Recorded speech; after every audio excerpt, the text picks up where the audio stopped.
Hoy tengo un mensaje que quiero compartir con usted que le he titulado Aceite para la hora final. Aceite para la hora final.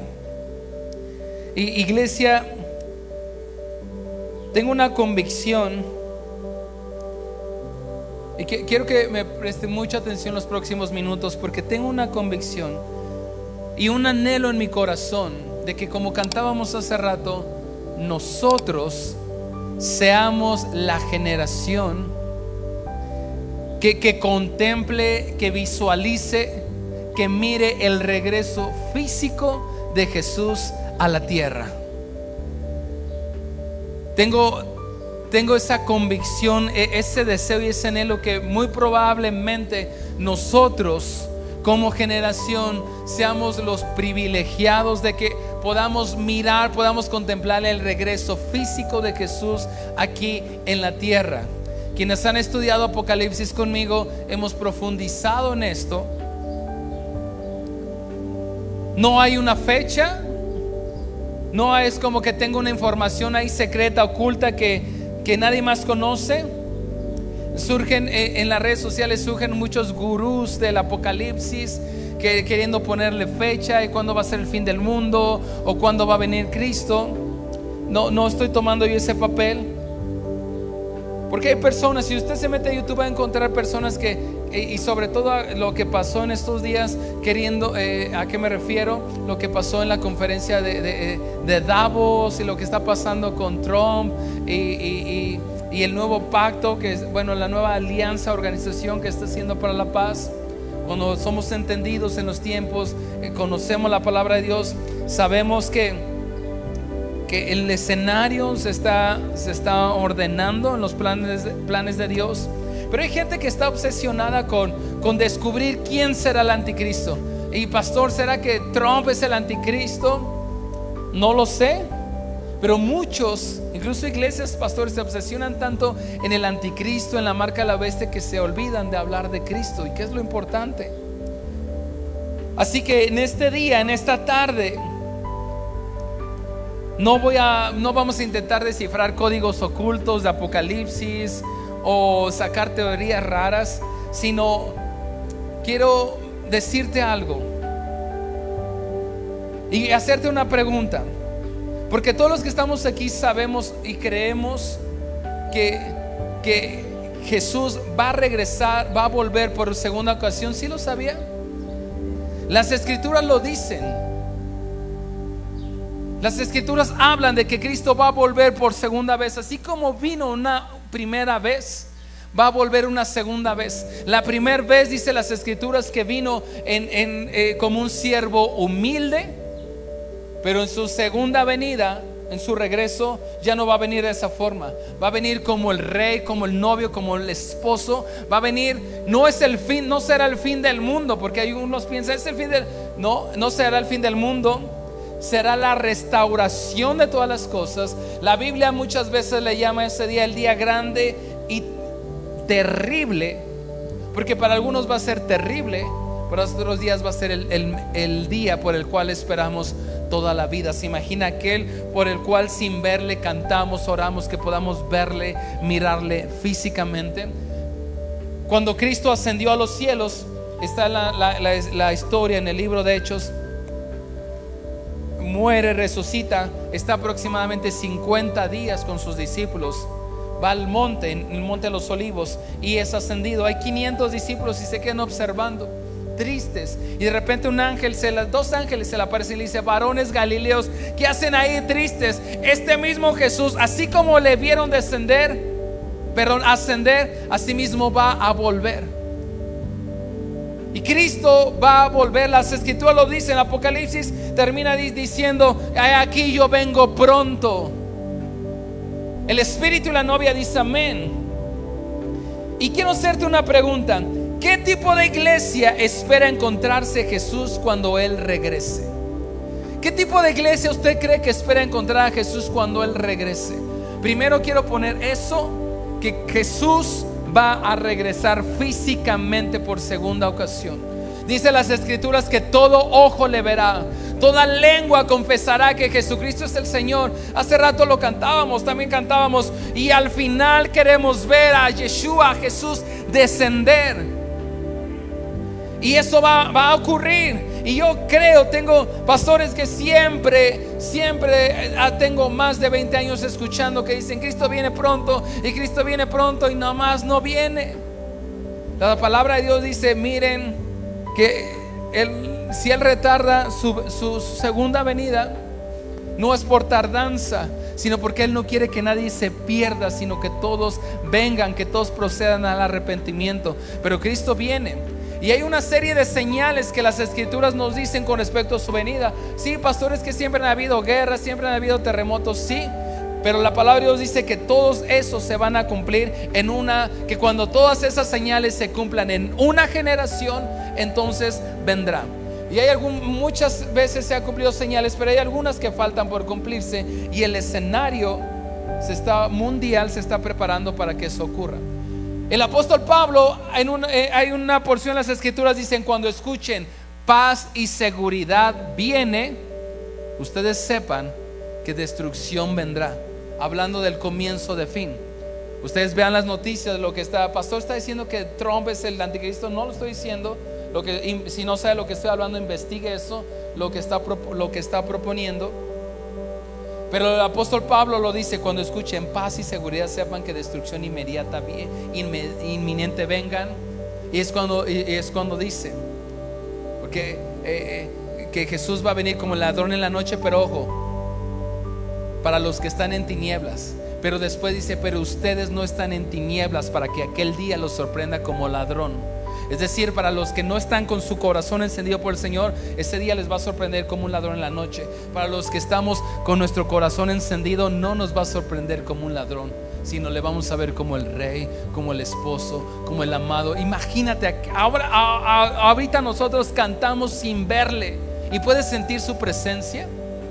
En el tiempo, miren, hemos tomado unas semanas para adorar al Señor de la forma más simple que podamos. Me refiero con instrumentos, para enseñarles, iglesia, que no se trata de instrumentos, se trata de un corazón, la adoración. Y puede haber aquí una mega orquesta, pero si no está el Señor, no pasa nada.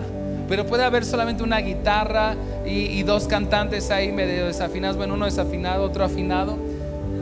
Pero la presencia de Dios puede descender cuando hay corazones. Ahora imagínate, si tú puedes descender, sentir la presencia de Dios aún sin verle, aquel día dice que le veremos sus ojos como llamas de fuego, sus cabellos blancos como lana, sus vestiduras, en su muslo escrito. Dice que en su muslo tiene escrito una frase que dice: Rey de reyes, Señor de señores. Eso lo dice el Apocalipsis. Dice que en su muslo vamos a ver que tenía escrito algo así, no lo quiero decir, pero dice eso. Pero más allá de eso, lo que es, hermanos, no perdamos el asombro de quién es Cristo. No somos la iglesia tradicional para que entre semanas usted haga papalote su vida y nada más venga aquí a persinarse y regrese a ser un desastre de su vida. Somos cristianos que seguimos a Cristo, imperfectos. Es el título del campamento: imperfectos. Imperfectos siguiendo a un Dios perfecto. Así que ese día no debe de darle temor. Si ese día le da temor, entonces tal vez está en oscuridad. Quiero que me acompañe a lo que le estoy diciendo, que habla el apóstol Pablo. Deme unos minutos, pero unos segundos.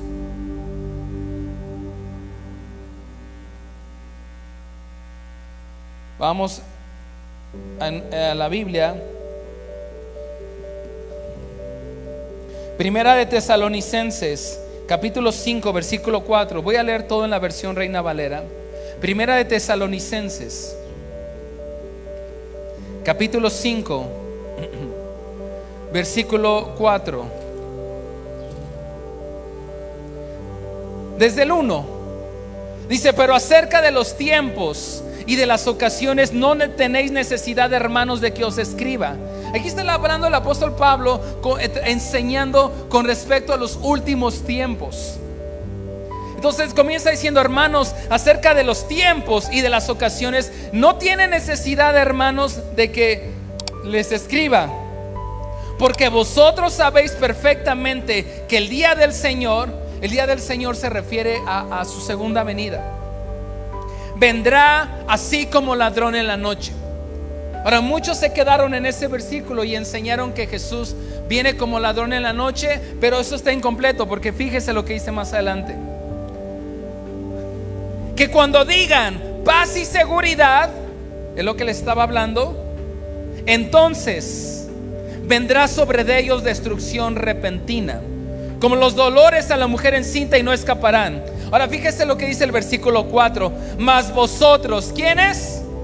Nosotros, la iglesia, los hijos de Dios. Escucha lo que dice: hermanos, no están en tinieblas, para que aquel día los sorprenda como ladrón,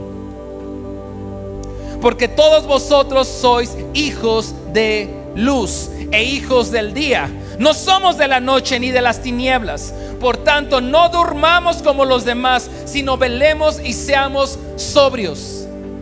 Y ese es el llamado para la iglesia: velar y ser sobrios.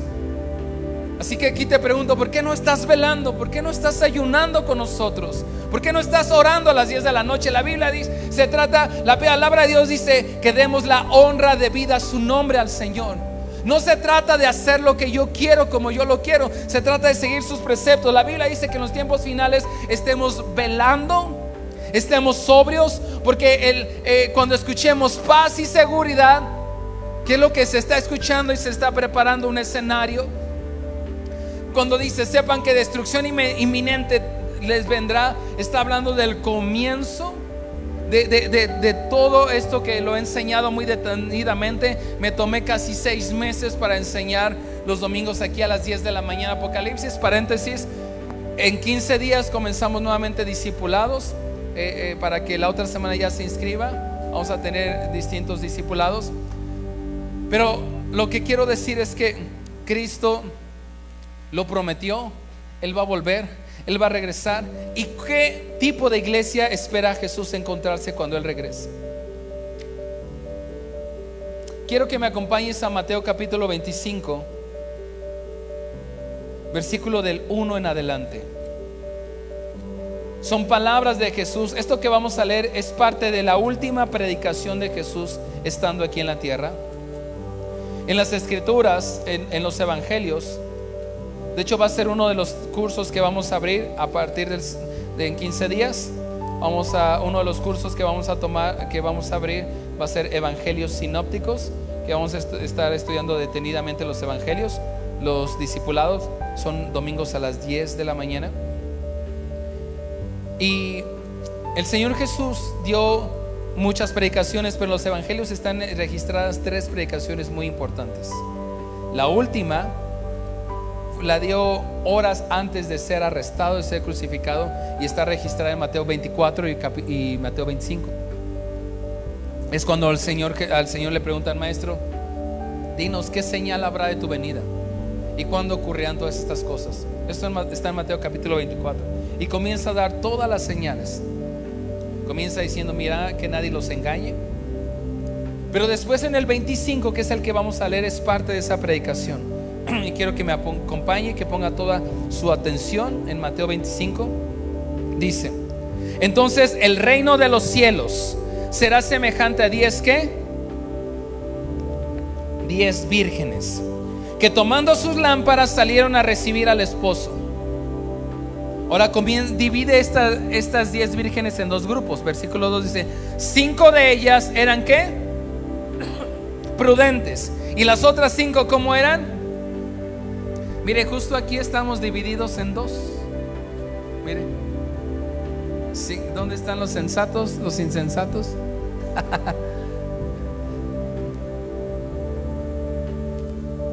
Cinco de ellas eran prudentes, 5 insensatas. Versículo 3: las insensatas tomaron sus lámparas, no tomaron consigo aceite, mas las prudentes tomaron aceite en sus vasijas juntamente con sus lámparas. Y tardándose el esposo, hay para los que dicen: pastor, es que siempre se dice que Cristo viene y nomás no viene. Bueno, quise, y tardándose el esposo, ¿qué hicieron? Cabecearon, ¿y qué? Así como usted en las prédicas de los domingos, cabecea y se duerme. No, ¿verdad? Hoy vinieron todos los despiertos. Dice, pero todas las 10 cabecearon, ¿y qué pasó? Se durmieron. Y a la medianoche se oyó un clamor: aquí viene el esposo, salid a recibirle. Entonces todas aquellas vírgenes se levantaron y arreglaron sus lámparas. Las insensatas dijeron a las prudentes: dadnos de vuestro aceite, porque nuestras lámparas se apagan. Mas las prudentes respondieron diciendo: para que no os falte a nosotras y a vosotras, id más bien a los que venden y comprad para vosotras mismas. Pero mientras ellas iban a comprar, vino el esposo, y las que estaban preparadas entraron con él a las bodas. ¿Y qué pasó? Se cerró la puerta, como en el arca de Noé. Después vinieron también las otras vírgenes diciendo: Señor, ábrenos. Mas él respondiendo dijo: de cierto os digo que no os conozco. Velad pues, porque no sabéis el día ni la hora en que el Hijo del Hombre ha de venir. Quiero darte un poco de contexto para que entendamos lo que acabamos de leer. En la cultura hebrea, en la cultura donde vivió en los tiempos del Señor Jesús, para que podamos entender, porque a lo mejor leemos 10 vírgenes y no tenemos una comprensión tan clara, podemos cambiar esa palabra para poderla entender mejor y pongámosle damas de honor. ¿Sí entiende ese concepto de dama de honor? En nuestra cultura, ¿qué hace una dama de honor? Acompaña a la novia cuando va a haber una boda. Son aquellas que la novia elige para que le acompañen, pero hasta ahí no hay más, ¿no? Se ponen el mismo vestido, van ahí caminando, llevan el vals, o los pasitos, 1, 2, 1, 2, y es todo lo que hacen, se toman la foto. Pero en la cultura del Señor Jesús, las damas de honor tenían varias funciones, y es por eso que el Señor Jesús ocupa ese conocimiento para llevarlo a cabo, cómo iba a ser los tiempos finales. ¿Qué función tenían las damas de honor en los tiempos del Señor Jesús? Bueno, tenían que estar vestidas para la boda. Tenían que tener lámparas, y esas lámparas siempre encendidas. Tenían que esperar al novio en la entrada de la aldea para escoltarlo a la casa del padre de la novia y entrar a la ceremonia. Eran parte de las funciones que tenían. Entonces, cuando una pareja se iba a casar en aquellos tiempos,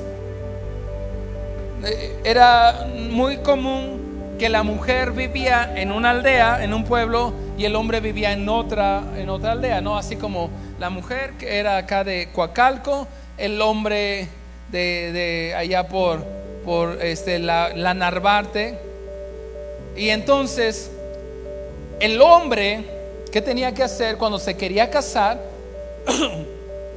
Tenía que construir su propia casa, apoyado de su familia, vigilado y supervisado por su papá. Pero para que le pudiera autorizar el padre, tenía que construir su casa, y el papá lo supervisaba. Y entonces cuando ya la terminaba, entonces podía casarse. Y una de las funciones de las damas de honor era que tenían que estar preparadas para vestidas correctamente con el atuendo de bodas. El novio podía ser en el día o en la noche, porque hasta que terminara de tener bien su casa arreglada, podía salir y ir a buscar a la novia. Entonces a veces llegaba, ahí dice, a veces parece que el esposo se tardaba. Híjole, tenía que llegar aquí a las 4 de la tarde, ya son las 10 de la noche y no llega. Bueno, ahí dice, el esposo parece que se tardaba. Por eso una de las funciones de las damas de honor era tener lámparas, por si llegaba en la noche, no había luz eléctrica como la tenemos hoy. Entonces tenían que recibirlo. Una de las funciones era esperar al novio en la entrada de la aldea con lámparas encendidas. Y cuando llegaba lo tenían que escoltar a la casa del suegro, del futuro suegro, del padre de la novia, y para que pudieran entrar a la ceremonia y llevarlo hasta donde estaba su amada. Y aquí viene lo profético de lo que está. Eso es historia, ¿okay? Ahora aquí viene lo profético. Esas 10 vírgenes o esas 10 damas de honor en la palabra que acabamos de leer representan a la iglesia del fin de los tiempos. Y así como Juan el Bautista, la palabra de Dios dice que Juan el Bautista fue el precursor de su primer venida. A la Biblia habla de Juan el Bautista, voz del que clama en el desierto, preparad el camino del Señor, enderezad las veredas. Y fue el ministerio de Juan el Bautista, preparar el camino para la primer venida del Señor Jesús. Estando ahí en el río, los bautizaba, predicaba el arrepentimiento, los bautizaba y preparó el camino para su primer venida. La iglesia de los últimos tiempos va a ser la que va a preparar el camino para la segunda venida de Cristo. Una especie de Juan el Bautista. Entonces ahora Jesús le dice a la iglesia del fin de los tiempos, que está representada por estas 10 vírgenes, estas 10 damas de honor, las divide en 2 grupos. Dice que habían 10, pero están divididas en 2 grupos. No están divididas por las que aplauden y las que no aplauden, las que oran en lengua, los que no oran en lengua, los bautistas y los pentecostales. Las divide en 2 grupos: insensatas y ¿qué más? Sensatas, prudentes e insensatas. Y lo fuerte de esta declaración que hace el Señor Jesús es que el grupo no está dividido por nacionalidades, por denominaciones, por estilos, por doctrinas, sino por prudencia o necedad, por tener aceite o por no tenerlo. Y hoy la pregunta no es ¿a qué iglesia vas? ¿Qué iglesia frecuentas? ¿Qué denominación eres? La pregunta es ¿a qué grupo pertenezco yo? ¿Los sensatos? ¿Los insensatos? ¿Los prudentes? ¿O los necios? Y hay 3 advertencias proféticas que da el Señor Jesús. La primera advertencia que da es que va a llegar, dice, y a la medianoche llegó el amado. Cuando no se lo esperaban, cuando todas cabecearon y durmieron. Y en esta palabra da tres advertencias. La primera es que llegará a la medianoche. Ahora, cuando digo medianoche, no precisamente que van a ser a las 2, 3 de la mañana, porque mientras aquí en México son las 2, 3 de la mañana, pues en el otro lado del mundo es de día. Más bien es una medianoche en el mundo espiritual, una medianoche espiritual. Dice, y a la medianoche se oyó un clamor. Fíjate, la medianoche para los hebreos, para la cultura hebrea, era la oscuridad más profunda. Y Jesús nos está avisando que su regreso, su segunda venida, va a ocurrir en un tiempo global de tinieblas espirituales, donde la maldad va a incrementar, la inmoralidad va a incrementar. ¿Y qué representa la oscuridad? Decadencia moral, decadencia espiritual y sobre todo confusión. Por eso Mateo capítulo 24 comienza diciendo, bueno, miren que nadie los engañe. Una de las señales es bastante confusión. Y vivimos en un mundo donde perdió muchas referencias. Vivimos en un mundo donde ya la gente no sabe qué es verdad.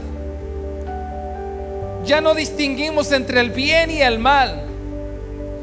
Llamamos amor a lo que destruye. Llamamos odio cuando alguien te corrige y dices, eso es odio. Llamamos compasión a lo que mata. Mira, cuando tú estás en un cuarto totalmente oscuro,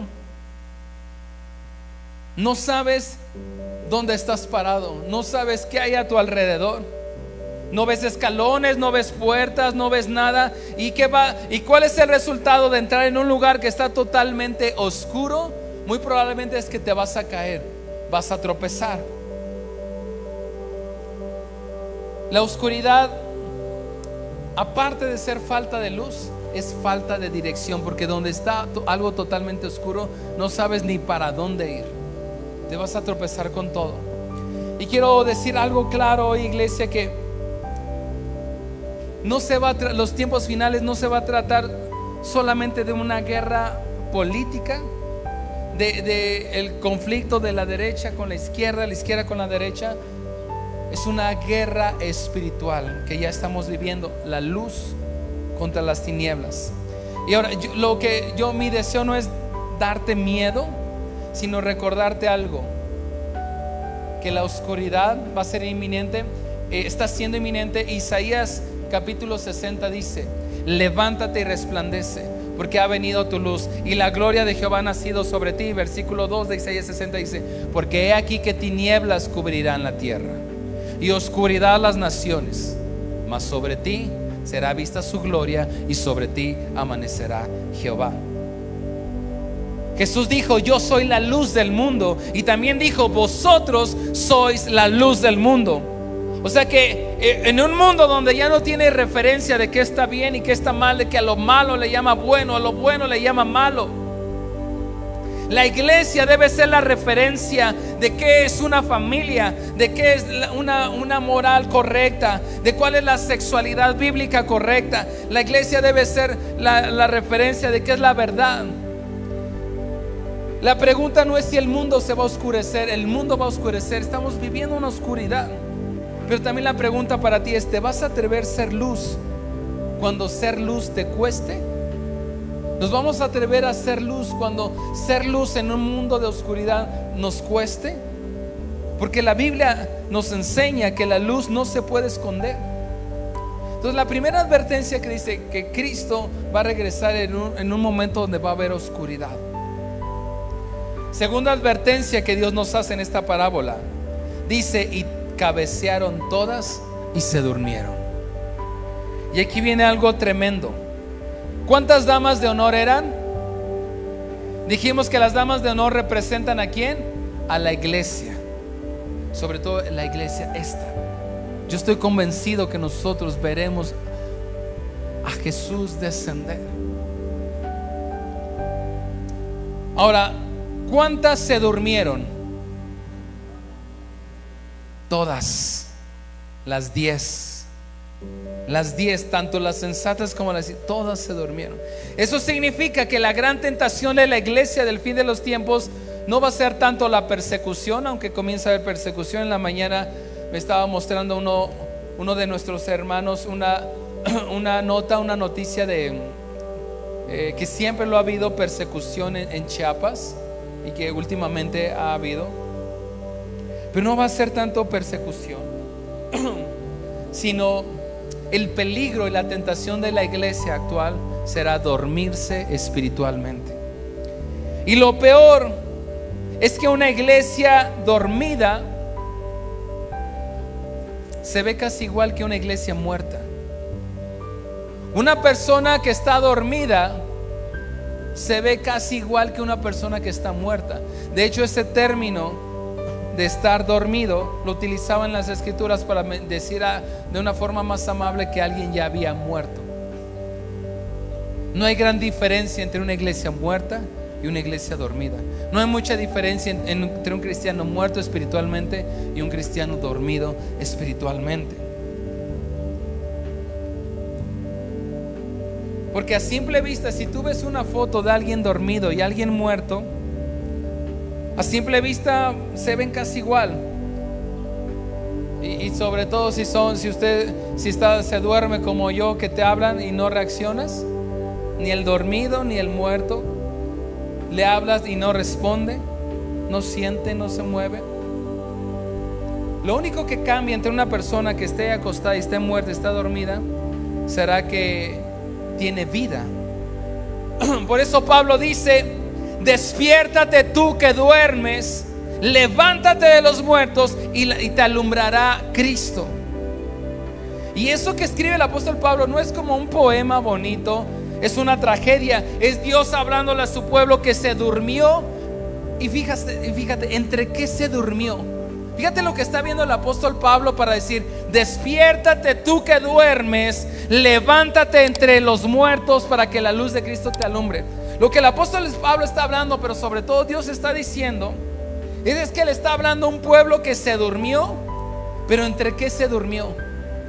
Entre muertos, entre cadáveres. Por eso le dice: despiértate tú que duermes, levántate de entre los muertos.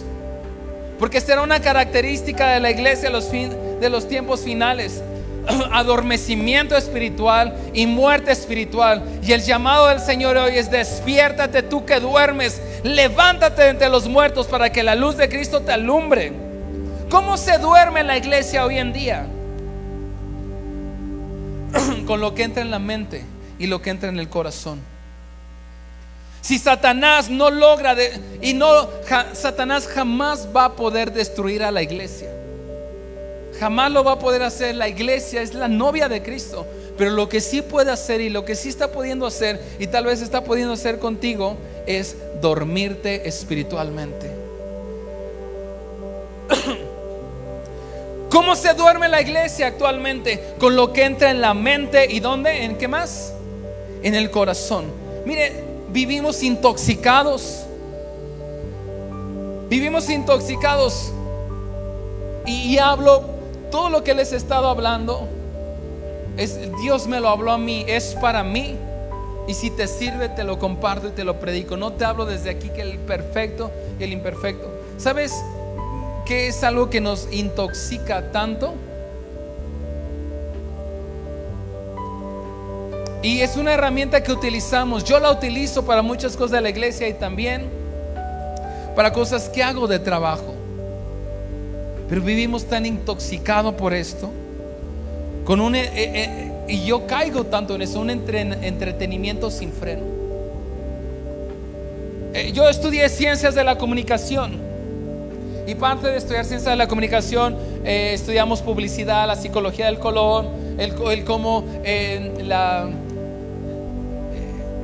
cómo manipular a través de la mercadotecnia de ciertas imágenes, de ciertos colores, de ciertas cosas, cómo poder manipular la mente para el consumo.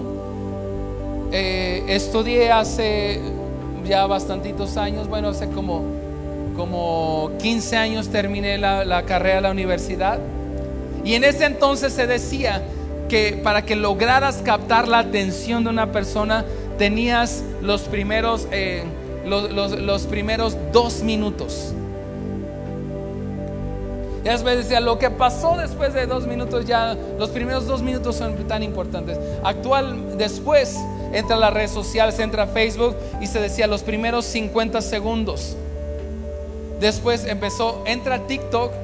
Y sabes cuánto es lo máximo, el promedio que una persona puede retener su atención? Después fueron 10 segundos. Entra TikTok, lo cambia a 3 segundos. Y ahora está un poquito menos de 3 segundos, con lo que se llama el scrollear. Si no logras eso, porque soy un estudioso de la mercadotecnia, de todo eso, porque también me dedico a ciertas cosas. Si no se logra en TikTok captar la atención en los primeros 3 segundos, chafiaste. Por eso es que usted está scrolleando y ven.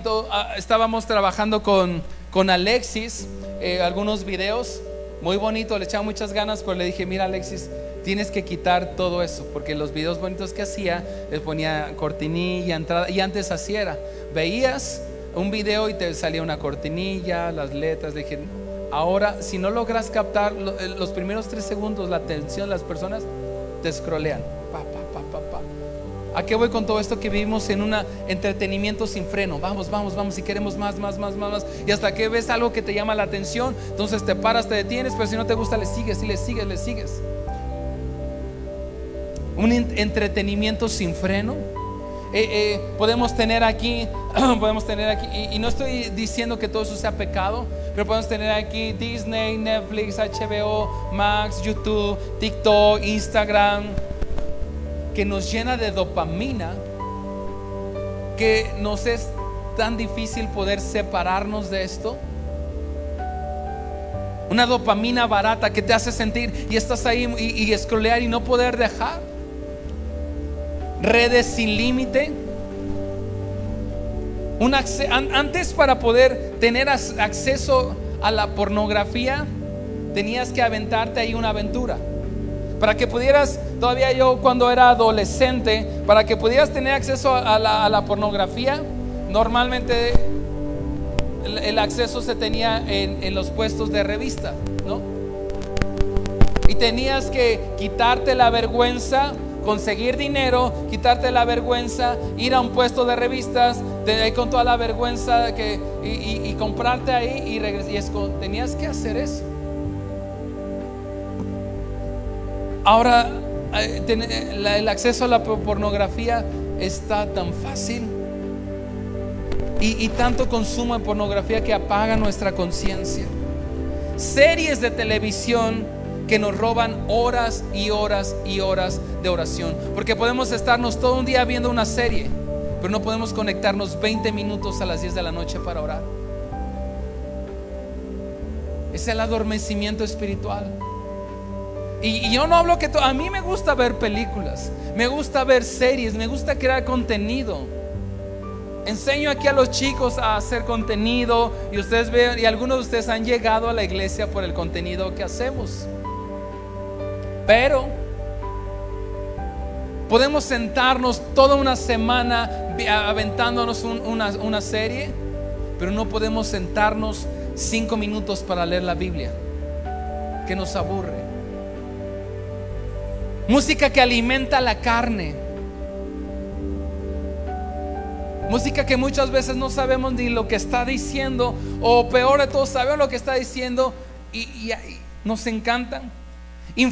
Tanta información basura que nos produce ansiedad. Hablo desde mi experiencia.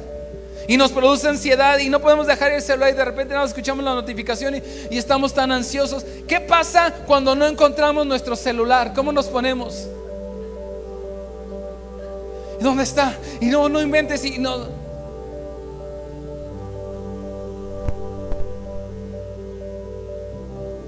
¿Cuántos conocen el término mal del puerco?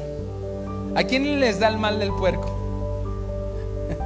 ¿Qué es el mal del puerco?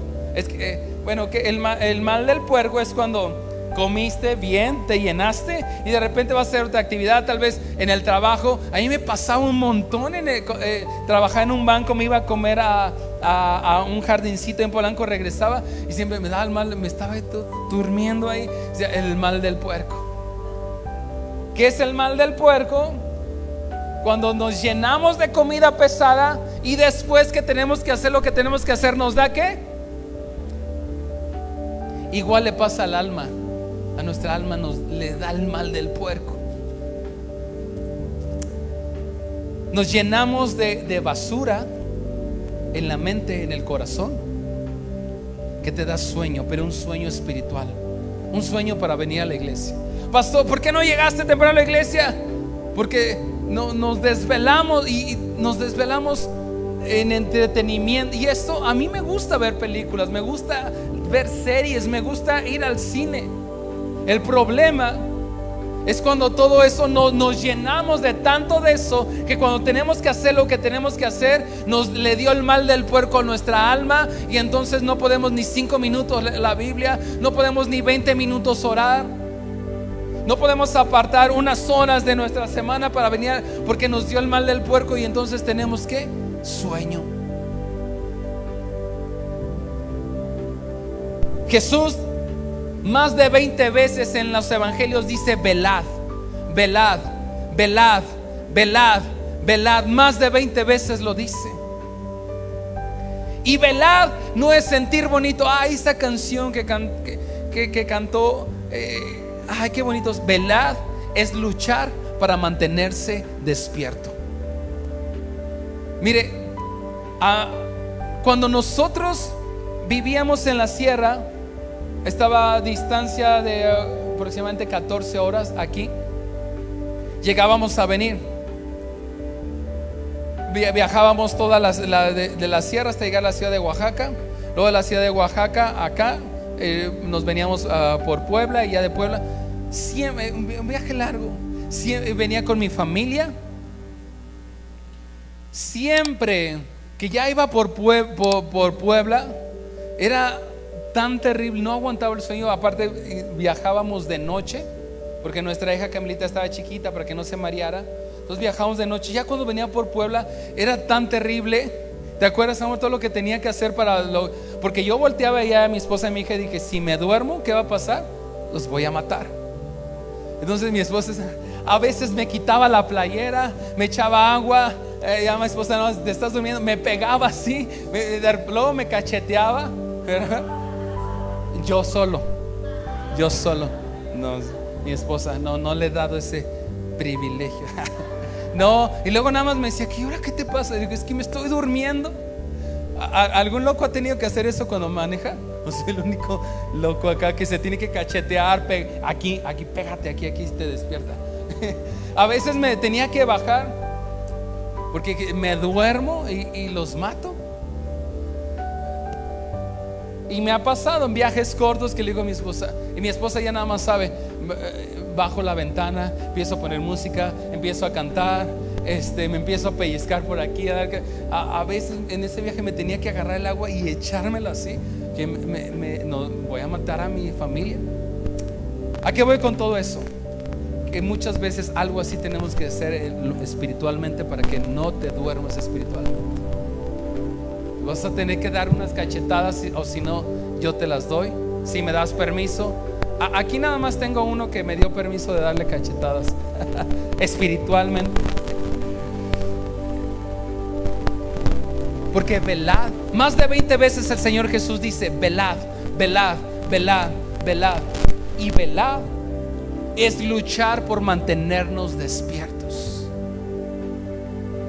Como cuando vas manejando de noche y te entra el sueño y atrás va tu familia.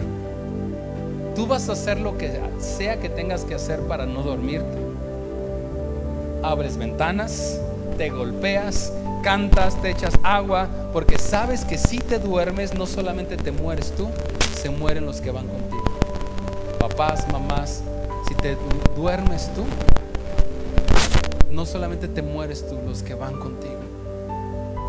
Iglesia, haz lo que tengas que hacer para mantenerte despierto espiritualmente. ¿Me vas siguiendo? Iglesia, si la iglesia se duerme, aborta el propósito de Dios para su generación, para su familia, para los suyos. Y esto el Señor me ha estado hablando y me dijo: te estás durmiendo espiritualmente, y sobre todo por tu familia. Y en casa tuvimos que hacer unos arreglos, unos ajustes. Y yo le dije a mi esposa: me siento avergonzado porque me he estado durmiendo en ciertas cosas. Y por eso te lo comparto a ti. Porque si yo me duermo, voy a abortar el propósito que yo tengo, pero no nada más para mí, para mis hijos. Y el Señor más de 20 veces te dice: velad, velad, velad, velad, velad. Ahora, pastor, ¿cómo se vela? Y aquí viene el punto que a muchos no nos gusta. Se vela a través de disciplinas espirituales: oración, ayuno, palabra, santidad, servicio, generosidad, obediencia. Mira, no necesitamos más show como iglesia. Necesitamos más discípulos de Cristo. Aquí en la Ciudad de México, y no es crítica, admiro muchos pastores que tienen mega iglesias. A veces digo: veo sus pantallas de LED y todo increíble, y está muy bueno. Qué padre poder tener una iglesia bonita. Pero lo que necesitamos más es discípulos de Jesús. Porque ¿qué va a pasar el día que prohíban? Ya nos pasó que prohíban el show, que nos cierren las iglesias. Ese bonita pantalla, ¿qué va a pasar? Se acaba el show. Y si no tenemos disciplina de oración, de ayuno, se acaba la iglesia. Porque si nos basamos solamente en el show, lo bonito que está la iglesia, las luces, la música, el sonido tan padre, cuando se acaba el show, la iglesia se apaga. Ahorita nosotros, ¿por qué el pastor ya nada más está con la guitarrita? Nadie está disciplinado, simplemente estamos aprendiendo a disciplinas espirituales, adorar a Dios. Podemos hacerlo con una mega orquesta, pero podemos hacerlo con la guitarra, podemos hacerlo con una pista. Entonces las advertencias que nos dan, dice Jesús va a venir a la medianoche, cuando las cosas se pongan cada vez más oscuras espiritualmente, pero que va a haber también un adormecimiento en la iglesia. Pero la tercera advertencia dice que también, así como habrá un gran adormecimiento, va a haber un gran despertar. Porque dice, a medianoche se oyó un clamor, ahí viene el esposo. Y eso a mí como pastor me da esperanza de que en medio de tinieblas densas, de que en medio de una iglesia que tal vez está adormecida, Dios va a provocar un último y grande despertar. Pero ese despertar no será para algo, será para alguien, para Jesús. Y será el despertar del amor hacia Cristo, y la iglesia se va a enamorar profundamente de Cristo, que va a perder el miedo a lo que vendrá. Dice la palabra de Dios que el perfecto amor echa fuera el temor. Y lo profético está aquí. La persecución final de la iglesia no va a ser tanto por doctrinas, sino va a venir por una iglesia que no se va a doblegar.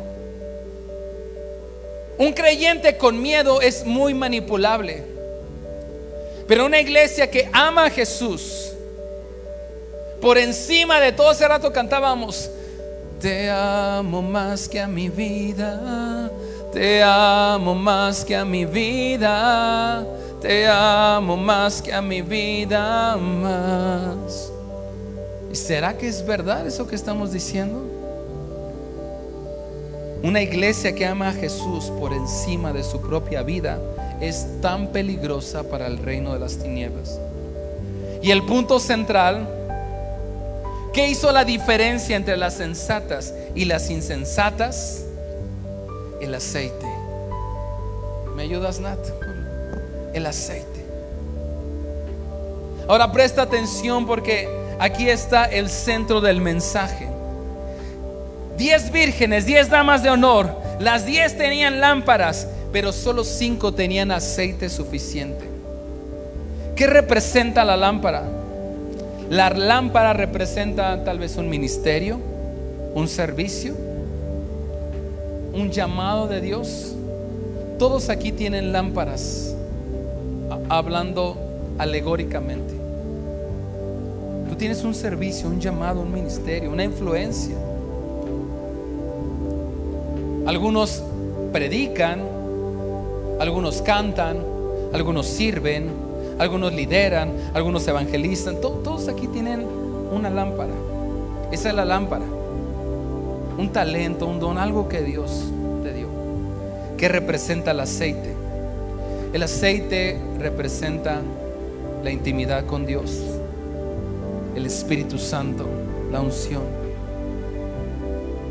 Y fíjate, el reproche del novio hacia las necias fue: no los conozco. No les dijo, no predicaron, no cantaron. Les dijo, nunca tuvimos una relación tú y yo. ¿Tuviste religión? ¿Te persinabas los domingos o cuando tenías necesidad? Pero nunca tuvimos una relación tú y yo. Parafraseando es cuando le dice, no los conozco. ¿Te imaginas escuchar esas palabras del novio Jesús? No te conozco. Quise conocerte toda tu vida.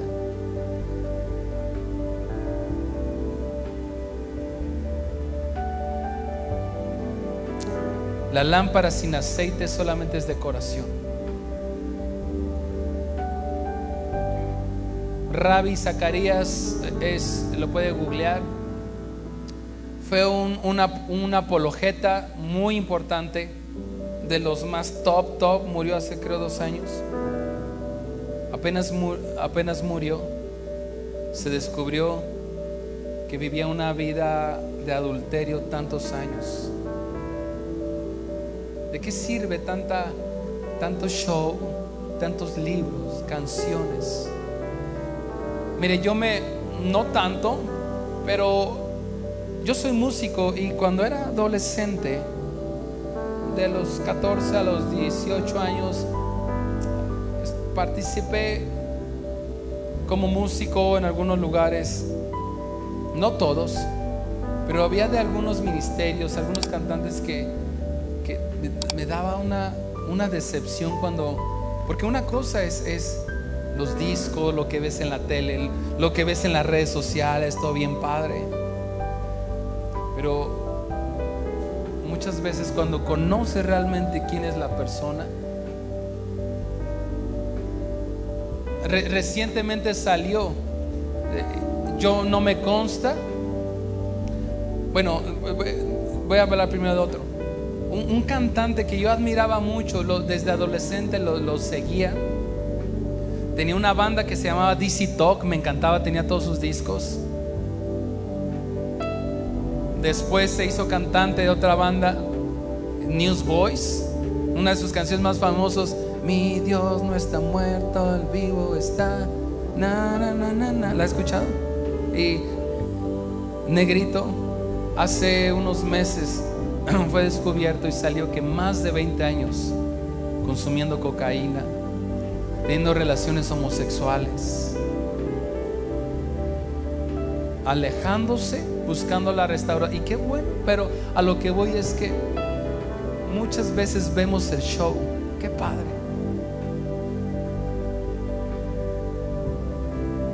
pero el Señor Jesús le dice: no te conozco. Y en las escrituras dice: pero Señor, en tu nombre, aleluya, esa parte que dice: en tu nombre, Señor, echamos fuera demonios, en tu nombre predicamos, en tu nombre escribimos libros, en tu nombre teníamos una mega iglesia, en tu nombre. Le dice: pero ¿quién eres? No te conozco. Y yo no quiero gastar mi vida. Fíjate, esto lo escuché de alguien. Imagínate que toda tu vida estuvieras subiendo una escalera y que al final te diste cuenta que la recargaste sobre la pared equivocada y llegaste al lugar que no querías. ¿Cómo se vería eso? Que en aquel día que nos presentemos delante del Señor, el Señor nos diga: ¿quién eres? No te conozco. Ayer que me fui a acostar a mis hijas, encontré una de mis hijas y le tomé una foto, me dio mucha ternura y la subí en mi historia de WhatsApp, con su Biblia aquí recargadita, su cuaderno con sus anotaciones. Y se despertó y me dijo, y le dije: ¿qué? ¿Te quedaste un mes? Sí. Y me contó lo que estaba leyendo, y justamente me dijo una de esas partes: mi papá, leí una palabra que dice que el Señor les dijo: tuve hambre y me diste de comer, tuve sed. Eso me lo estaba diciendo mi hija Anita, y los que estaban desayunando con nosotros en la mañana lo estaba diciendo también: y me diste de beber. Estuve enfermo y me visitaste, estuve en la cárcel y me viniste a ver. Dice: pero en la otra parte les dice a otros: apartaos de mí, malditos. Y hasta mi esposa le dijo: ahora, así dijo Jesús, porque tuve hambre y no me diste de comer, tuve sed y no me diste de beber, estuve enfermo y no me cuidaste, estuve en la cárcel, no me visitaste. Y aquí el reclamo del novio es: no te conozco. Una lámpara sin aceite solamente es decoración. Puede ser bonita, puede ser grande, puede tener seguidores, pero una lámpara sin aceite no alumbra. ¿Y qué es lo que necesitamos? Aceite. Puedes cacharme esta enseñanza, puedes decir: esto es para mí, o puedes decir como la película ¿has visto la película del ma? El emoji, ¿sí es el emoji, no? Que todo lo que decían ma. O puedes decir: esto es para mí. Yo necesito aceite. Yo no quiero que llegue el día donde el Señor me diga: ¿quién eres? No te conozco. Pero mis padres, y que te diga tal vez: tus padres los conozco. Como incluso unos demonios también le dijeron: ¿tú quién? A los hijos de Seba: ¿ustedes quiénes son? Conozco a Pablo, conozco a Jesús, pero ustedes, o sea, ¿qué autoridad tienen? Pero eso, en ese caso eran los demonios, pero Jesús les dice, no las conozco. Iglesia, necesitamos cultivar el aceite.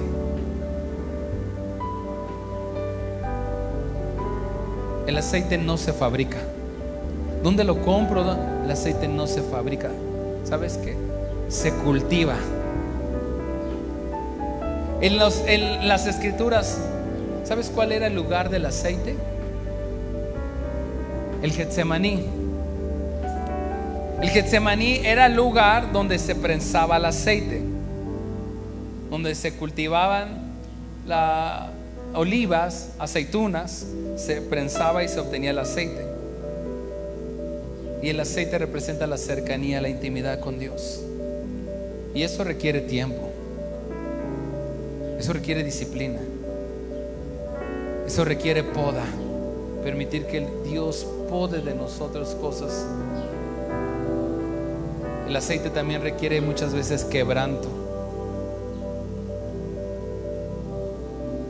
Ir al lugar secreto. Y quiero dar una palabra para aquellos que tienen llamada parte de Dios, servidores. Podemos fabricar una lámpara en las redes sociales con carisma, con marketing, pero el aceite no se puede falsificar.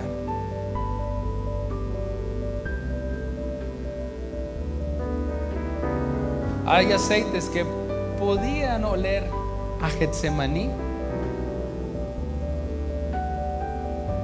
pero hay aceites sintéticos que huelen a petróleo. Los dos aceites podrían prender, pero el aceite que viene del Getsemaní sanaba. Por eso también David dijo: unges mi cabeza con aceite. Una de las funciones del aceite en los tiempos bíblicos era para sanar. Hay aceite que huele a Getsemaní, y puede haber aceite sintético, aparentar que todo está bien. En las redes sociales todo está bien, escribo mis canciones, viajo por aquí y por allá, pero es un aceite que huele a petróleo. ¿Cuál sería la diferencia de estos dos aceites? Que uno sana y el otro intoxica. Y el aceite es intransferible. Yo no puedo orar por ti para que tengas más aceite.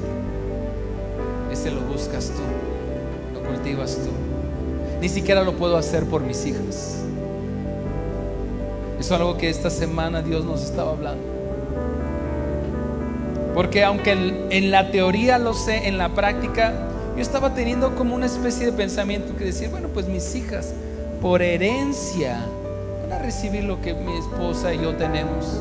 El Señor me habló y me dijo: no, el aceite es intransferible. Ellas tienen que buscar su aceite.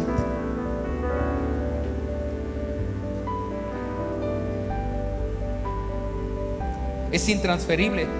No vienen estas insensatas y van con las sensatas y les dice: danos de tu aceite. No les dijeron así: dame, transfiéremelo. ¿Y qué les dijeron? No, vayan ustedes y cómprenlo. Y suena duro, pero es una verdad. Y hay algo que nadie puede darte, que es esa cercanía y esa intimidad con Dios.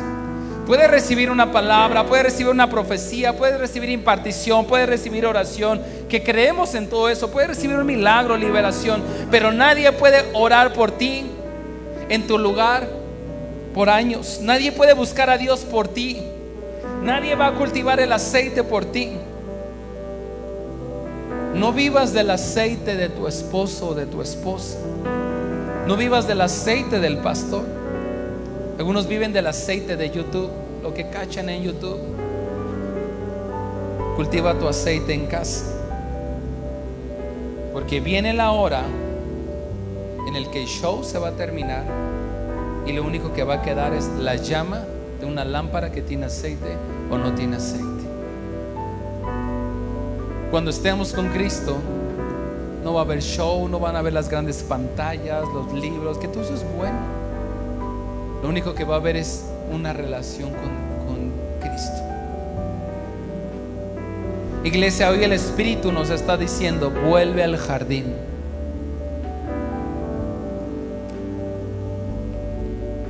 Vuelve al secreto. Vuelve al Getsemaní. Y esta canción que cantamos, que enseñamos hace rato, estos días, estas semanas, pero sobre todo en estos días y ayer, me conmovían mucho.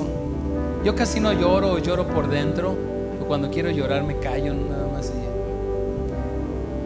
Pero me conmovía tanto, porque es algo que el Señor me ha estado hablando y que me está costando un trabajo, sí, como pastor. Volver al jardín. ¿Qué habrá visto Pedro?